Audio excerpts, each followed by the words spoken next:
welcome to SVG-TV News for Friday, May 21st, 2021. I'm Triska Campbell with the details. Pictures of water in the crater at the Soufriere volcano, which have been circulating on social media, are said to be real. This was confirmed by lead scientist monitoring the Soufriere volcano, Dr. Adam Stinton, who on radio this morning said the lake was observed on satellite images several weeks ago. Yes, we believe that to be an accurate reflection of part of the summit crater. We have seen that lake present in the radar images that we have been collecting or being provided with by some of our external partners. These radar images are collected by satellites sort of every few days or so, and we have seen that lake present in the crater for I think a couple of weeks now. So that photograph is a true reflection of the conditions, certainly in that part of the summit crater. Satellite images also showed thermal anomalies, which suggest that magma could be close to the surface of the Earth.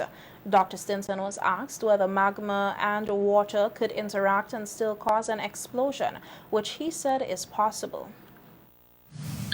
Yes, it is possible for fresh magma to interact with water and generate explosions. I believe this is what happened during the early stages of the 1979 eruption, when there was a much larger lake present in the summit crater. The position of the lake currently inside the summit crater, it's not over the vent through which the explosions occurred, so that it's the interaction between the likelihood of interaction between magma and the current lake is fairly low, because in order for that to happen, the magma would have to find a new route to this, a new pathway to the surface, okay. And because there's already a nice big crater with a well-defined conduit that feeds it, any new magma that might come to the surface is going to follow the current route, so the likelihood of the interaction of magma and the lake we currently see. Gas measurements were taken early in the week and again yesterday, which show that gases emitted have reduced from the week before. We've actually had 2 readings done this week, and we had a reading done on the 18th of May, which was Tuesday, and that gave a flux of 633 tons. And then we had a measurement done yesterday, which is Thursday, the 20th of May, and that yielded a flux of 461 tons. So since the high reading of 722 tons on last Thursday, the 13th of May, the gas values have come down a little bit. While the volcano remains quiet, the scientist maintains that an explosion can still happen, as it is still in an active state and in a state of unrest. It has been just over 2 weeks since the all clear was given for some persons in the orange zone to return home. On Monday, Director of NEMO, Michelle Forbes, recommended to the Prime Minister that persons in the red zone from Georgetown to Robeco River could also begin to return to their homes. SVGTV's news team today spoke with several evacuees who gave varying reasons for why they say they are unable to return to their homes.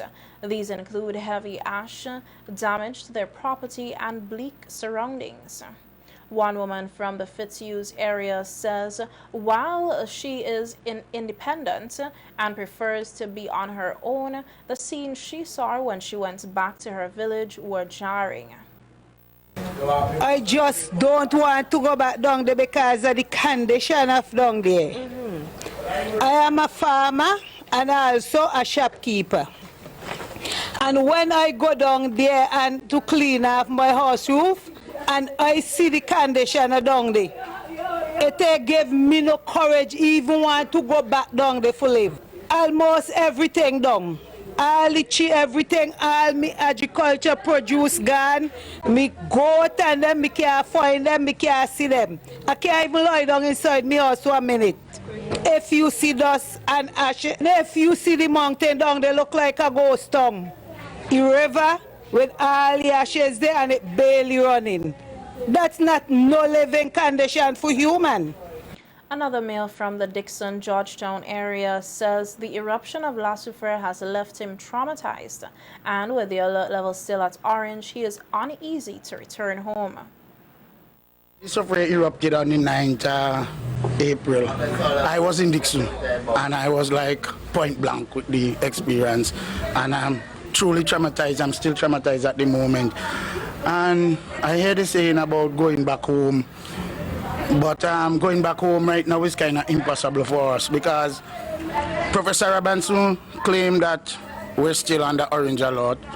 The volcano could erupt at any time without further warning. So if we are in Dickson, for example, and the volcano should erupt at night, what will happen to us? It's totally unsafe. I think it's still unhealthy for us to go back and settle because every time a vehicle passes, it's a big cloud of ash again. So it's kind of unsafe, especially if you're asthmatic and have like bronchitis and this kind of problem. Another male from the leeward end of the island also shared that the dusk and bleak surroundings are a deterrent to returning home, despite there is water and electricity in his house.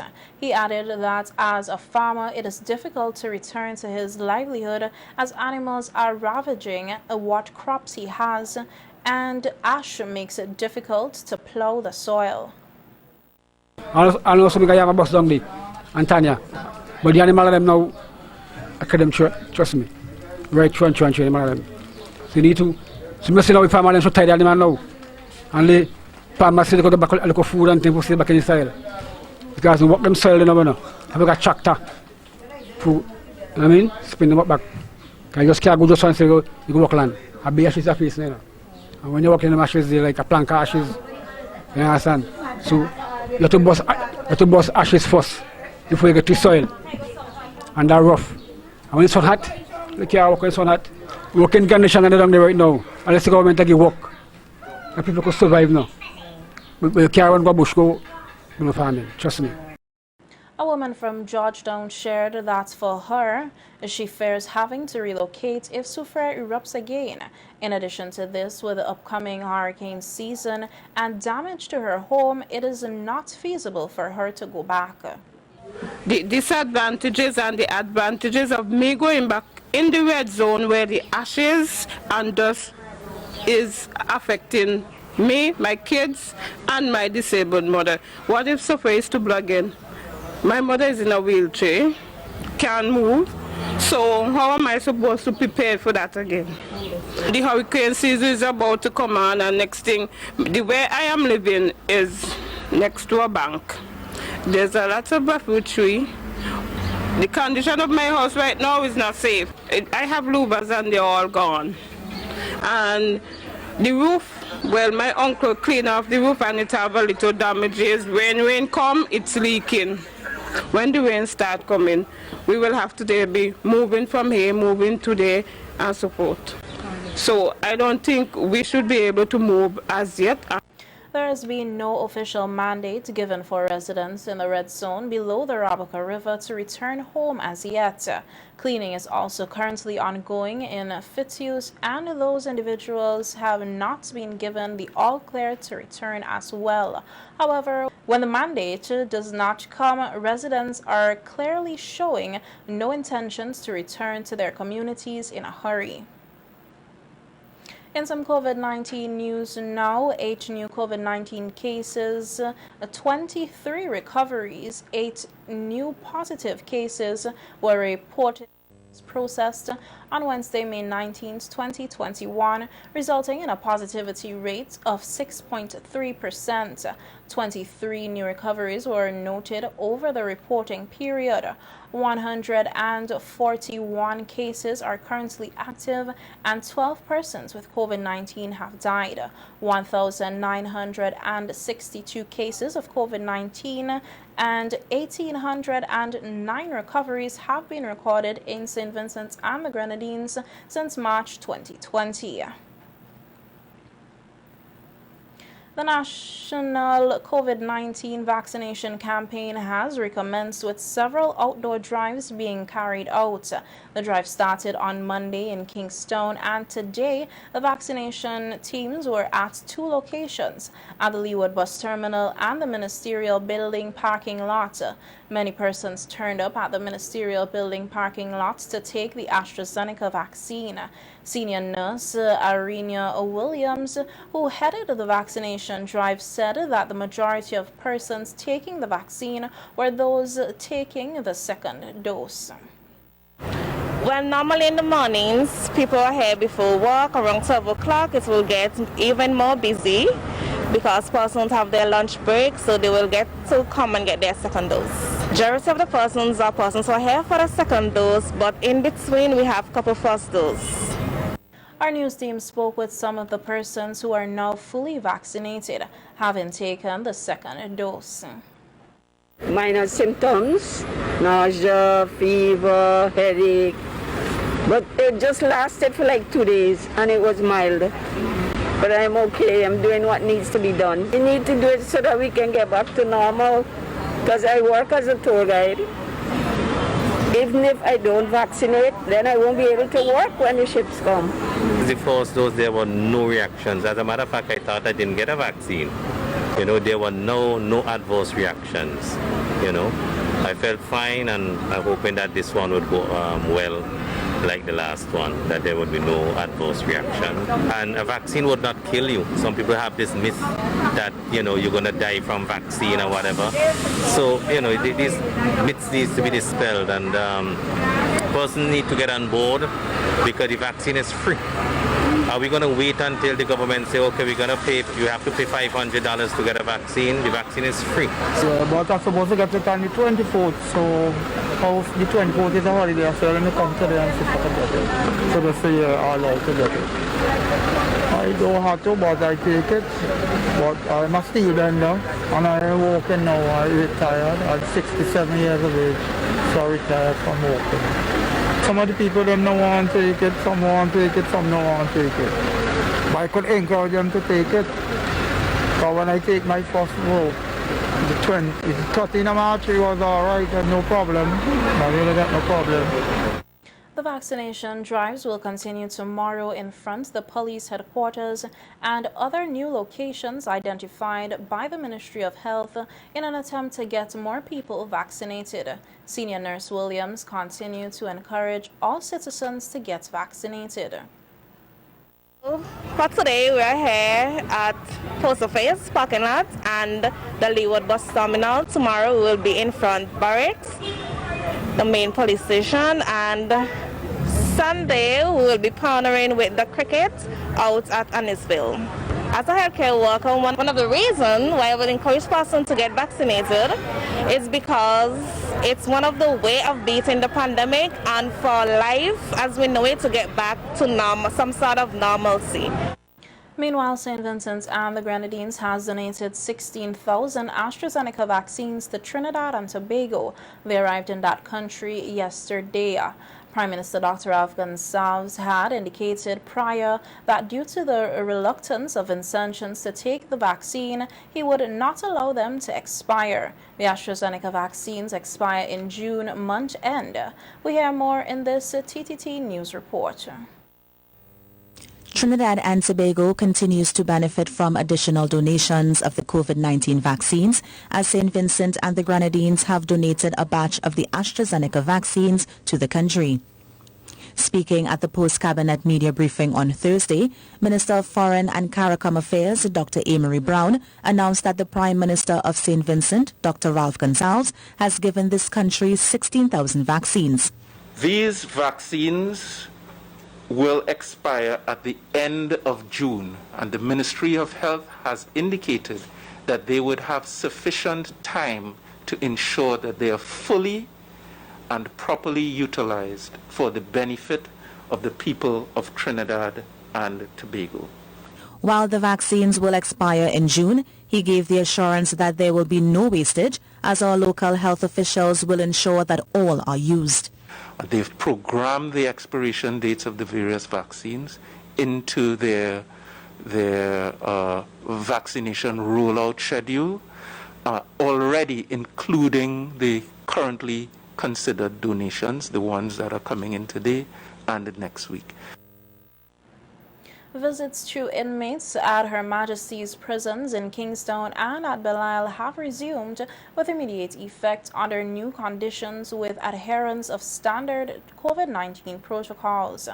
Additional measures include the maximum of 10 visits per day. Each inmate could be allowed 2 visits per month. Visits would be for a duration of 10 minutes, and only 2 persons may visit an inmate at a time. Visits will continue to be facilitated by appointments only. A proper identification must be presented before visits are allowed. A call for justice has been made by Cornelius John of Diamond Village, accompanied by his attorney K. Bacchus Batiste, at a press conference earlier today. John says to date he has heard nothing from authorities concerning the April 13, 2021 incident where he was shot in his leg.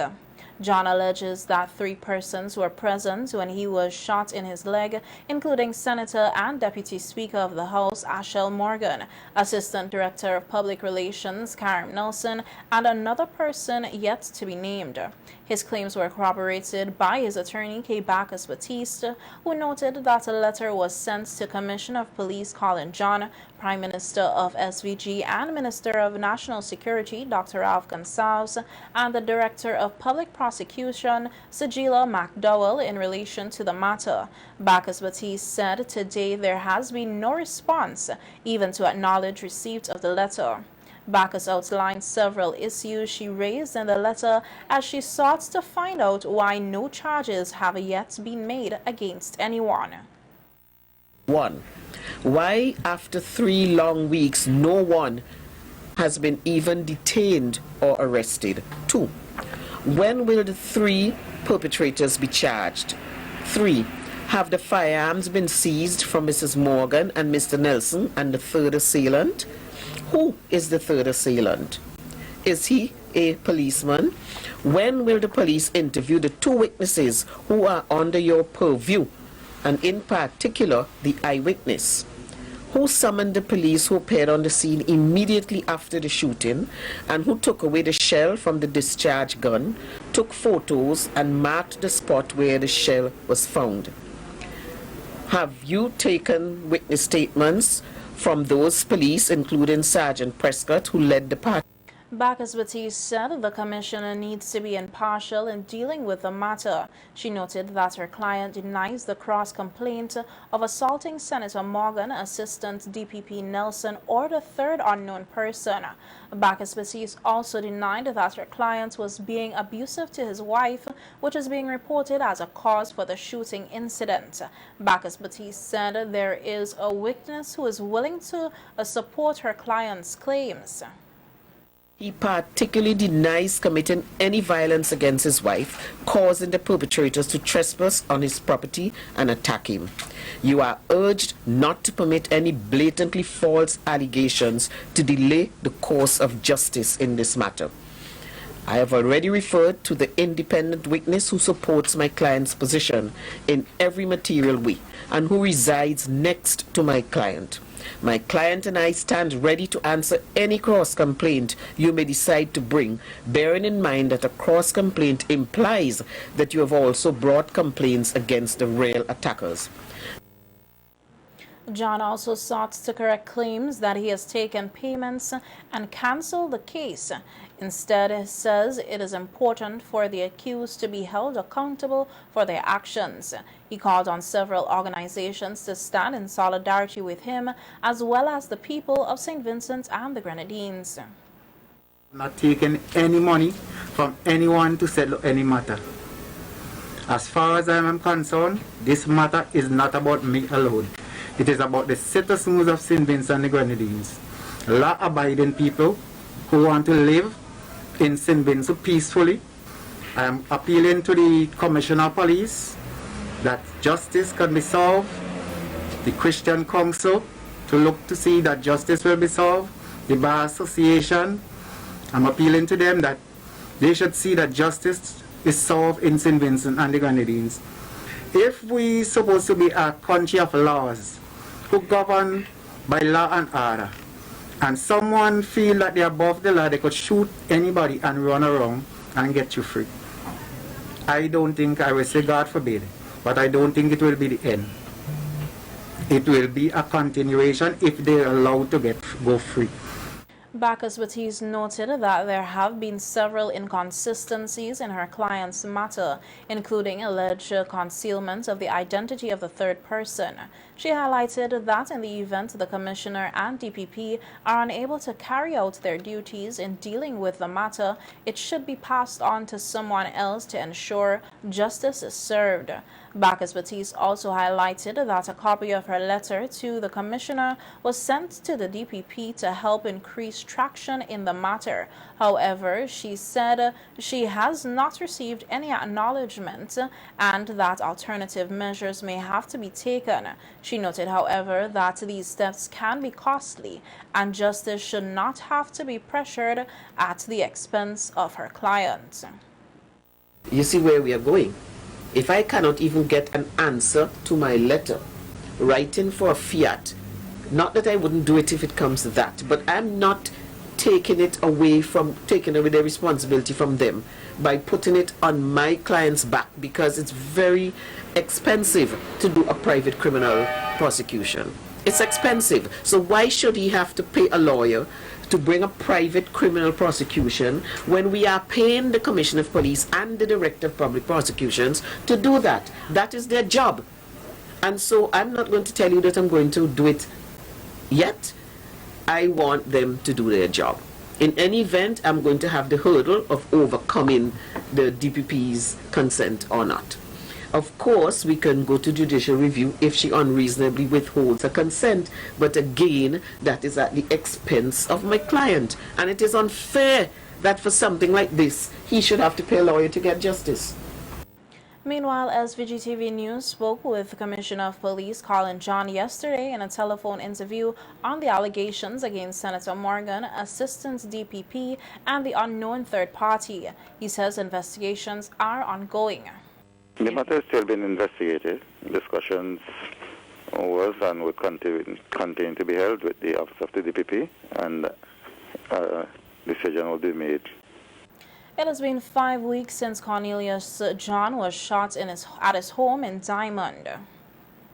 33 dogs displaced by the volcanic eruptions in SVG were shipped off to Tampa, Florida, USA yesterday by Wings of Rescue, a non-profit organization.